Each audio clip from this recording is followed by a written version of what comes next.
Welcome back to Walnut Springs. This is the final episode of the Huffy restoration. This project has been so much fun.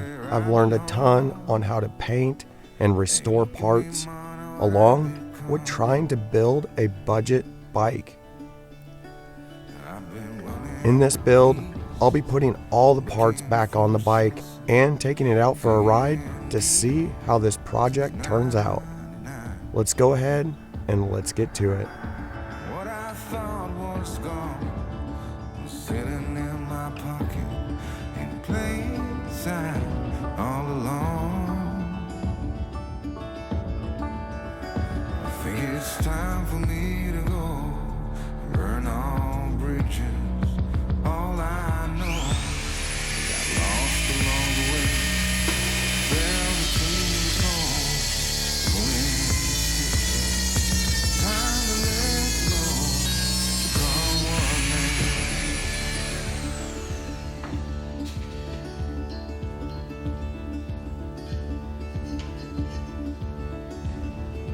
Don't look before you leave. What you give, you get to keep. So long, farewell, bye-bye. Let's have a toast for those lost old lives. And my crooked little heart that seems so rebellious is falling apart right now. I'm bleeding an easy kill. Gonna leave it all behind. I think it's time for me to go burn all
Caught behind Venetian blinds, had to reach for the city lines. This ain't where I belong. Hey, look at me, man, what I've become. I've been running east, looking for sunset, digging deep. It's really incredible how you can go from a 33-pound bike all the way down to a sub 27-pound bike by removing some old parts and replacing them with some newer components. In this build, I was very budget-minded. I didn't want to spend a lot of money to restore this bike, so I bought a lot of generic parts and I used a lot of parts that were on some of my old bikes. I also want to give a huge thanks to two of my buddies, Josh and Chad. Josh donated this bike for me to restore, and Chad purchased a lot of the parts out of the goodness of his heart.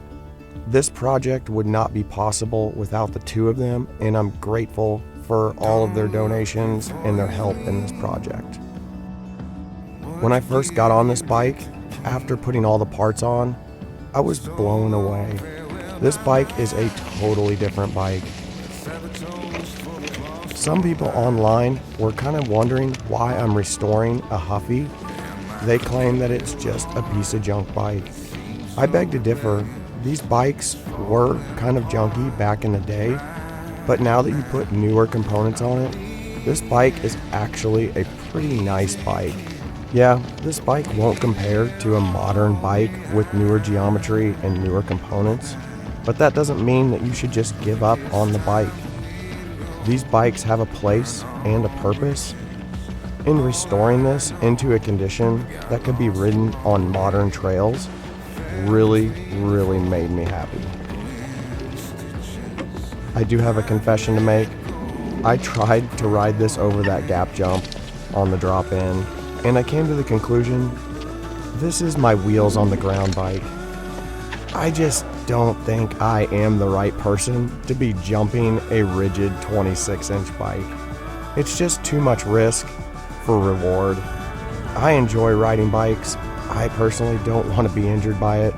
I will stick with my full suspension when riding over drops and jumps, and this will be my cruising bike and my XC bike. If you guys like this series, go ahead, hit that like button, share this video with your friends, your family, anybody who may like this type of video. I would greatly appreciate it. And if you haven't already subscribed, go ahead and subscribe. This really helps out my channel. But as always, get out there, run, bike, build, and just have fun. We'll see you in the next one.